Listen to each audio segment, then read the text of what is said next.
இப்படி விருட்டுன்னு வித்துட்டு போகிறாரு இந்த அண்ணன் வீட்டில் சண்டை போட்டுட்டு வந்தாரா இல்லை இடியாப்பம் வைக்க வந்தாரான்னு தெரியல. விருட்டுன்னு ஓடிட்டாரு. இடியாப்பமே கிடைக்க மாட்டேங்குதுங்க. அதனால சரி வேறு வழியில் நாமளே இடியாப்பம் செஞ்சிடலாம்னு சொல்லி சந்தக மிஷினில் போட்டு அதை சுற்றுன்னு அம்மத்தை சுற்றி பிள்ளையருக்குள்ளே நெஞ்சு வெளியே வந்துடும். அதனாலேயே பயந்துட்டு வந்து இந்த இடியாப்பம் மிஷின் ஆன்லைனில் பார்த்தேன். ரொம்ப நல்லா இருக்கே, நம்ம ஏன் ட்ரை பண்ணக்கூடாதுன்னு சொல்லி வாங்கினேன். ரொம்ப என்ன சொல்கிறது, காம்பேக்டாக அழகாக வந்து அப்படியே அதில் ப்ரெஸ் பண்ணால் கன்லேருந்து துப்பாக்கி தொட்டா பாயிற மாதிரி அப்படியே பொலுன்னு மழை தூவுற மாதிரி அப்படியே இடியாப்பம் வந்து விழுகிறது பார்த்தா செம்ம க்யூட்டாக இருந்தது. நானும் வாங்கிட்டேன். இது வாங்கின உடனே ஆதரி எனக்கு வேணும் பசிக்குது அப்படின்னா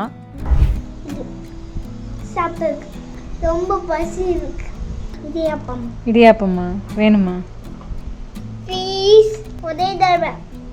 ஸோ என் பையன் கேட்டனோவா சொல்ல முடியும். ஸோ உங்களுக்கும் சம்மர் ஸ்னோவோட இந்த இடியாப்பம் மேக்கர் வேணும் அப்படின்னா ஸ்க்ரீனில் தெரியிற காண்டாக்ட் டீட்டெயில்ஸ் ஸ்க்ரீன்ஷாட் எடுத்துக்கோங்க. எப்போ பாரு இட்லி தோசைன்னு செய்கிறதுக்கு இந்த மாதிரி இடியாப்பம் செஞ்சு வேக வச்சு சாப்பிட்டா ரொம்ப ஹெல்தி. நாங்கள் தேங்காய் பால் செஞ்சோம். உங்கள் ஸ்டைலில் சிக்கன் குருமாவோ இல்லை மீன் குழம்போ எது உங்களுக்கு ஃபேவரட் காம்பினேஷனோ அதை வச்சு சாப்பிட்டுக்கலாம். இடியாப்பம் மட்டும் இல்லைங்க, இதில் முறுக்கும் கூட புழிஞ்சிக்கலாம். கொசுவை நசுக்கிறதுக்கு மிஷினான்னு சொல்லி அந்த காலம் போய் இப்போ கொசுவுக்கு மிஷினை வச்சு தான் வீட்டில் ஓட்டிகிட்ருக்கோம். ஸோ இப்போ இடியாப்பம் புளியறதுக்கும் மிஷின் வந்துருச்சு. ஃப்யூச்சர் இது தாங்க, நம்ம அக்செப்ட் பண்ணி தான் போய் ஆகணும். ஸோ ஈஸியாக வீட்டில் இடியாப்பம் செய்யணும், இல்லை நீங்கள் இடியாப்ப கடை வச்சுருக்கீங்க, இது உங்களுக்கு வேணும், ரொம்ப சிம்பிளாக பண்ணிக்கலாம் அப்படிங்கிற மாதிரி யோசிச்சிங்கன்னா இந்த மிஷினை வாங்கிக்கோங்க.